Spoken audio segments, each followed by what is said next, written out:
Saya ingin memberikan warning, peringatan buat diri saya dan semua. Hati-hati Pak Bu ya. Hari ini ada upaya untuk menjauhkan umat dari ulama. Ada yang caranya kasar, ada yang caranya halus. Yang caranya kasar dengan jalan menjelek-jelekan ulama, mencaci maki ulama, mengumbar kekurangan ulama, memfitnah ulama, melecehkan ulama, mengkriminalisasi ulama, merendahkan ulama. Ini cara-cara kasar yang bisa dilihat secara kasat mata, saudara. Tujuannya apa?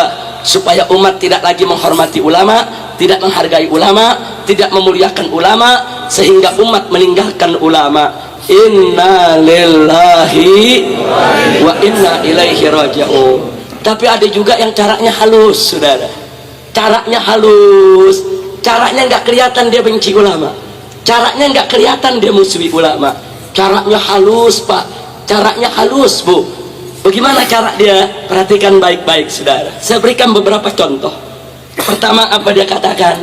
Dia katakan, hei umat Islam, Islam itu agama yang suci, ulama itu manusia yang bersih. Karena itu harus hati-hati.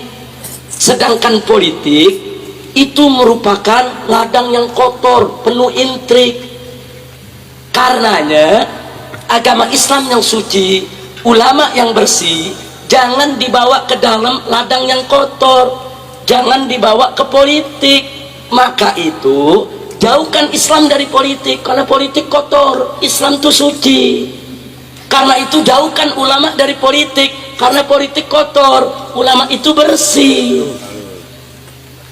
Kelihatannya bagus gak? Bagus. Ayo jujur, bagus gak? Kelihatannya cinta ulama gak? Ayo kelihatannya cinta ulama gak? Ini halus nih caranya nih, halus nih saudara. Ini caranya apa? Halus, nggak kasar. Dia puji Islam, dia puji ulama saudara. Tapi hati-hati saudara, ini kalimat haqqin yuradu biha batil. Ini kalimat yang hak tapi tujuannya batil saudara. Tujuannya apa? Supaya Islam dijauhkan dari politik, supaya ulama-ulama jauh dari politik, agar para bajingan supaya bebas main politik saudara.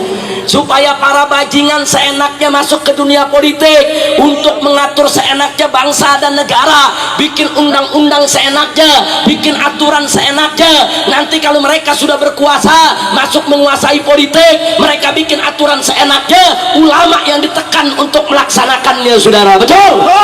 Betul? Begitu saya mau tanya, cara mereka licik tidak? Jahat tidak?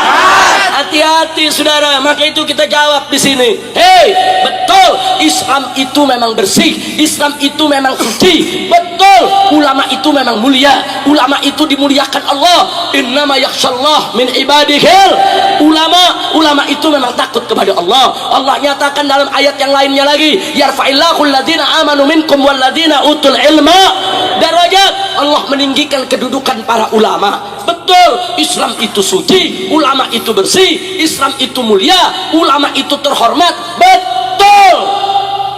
Tapi kalau kau mengatakan politik itu kotor, tunggu dulu. Politik itu tergantung siapa yang memainkannya. Manakala politik itu dimainkan oleh ulama yang mulia atas dasar agama yang suci, niscaya politik tersebut hanya ditujukan untuk mencari ridho Allah, hanya ditujukan untuk kepentingan bangsa dan negara saudara. Tapi manakala politik dimainkan oleh para bajingan, dimainkan oleh para pecundang, dimainkan oleh para penjahat, dimainkan oleh para mujrimin saudara, dijauhkan dari agama, maka politik tersebut hanya akan digunakan untuk kepentingan pribadi, kelompok maupun golongan, dan hanya akan merusak kepentingan bangsa dan negara. Betul? Jadi politik tergantung pemainnya saudara. Kalau yang main bersih jadi bersih, yang main kotor jadi kotor. Kira-kira jelas tidak? Jelas tidak? Nah, sekarang saya mau tanya Anda, mau politik kotor atau politik bersih? Politik kotor atau politik bersih? Pertanyaan saya yang berikutnya, apakah kalau bajingan main politik bisa bersih? Bajingan main politik bisa bersih? Bajingan main politik bisa bersih? Politik jauh dari agama bisa bersih?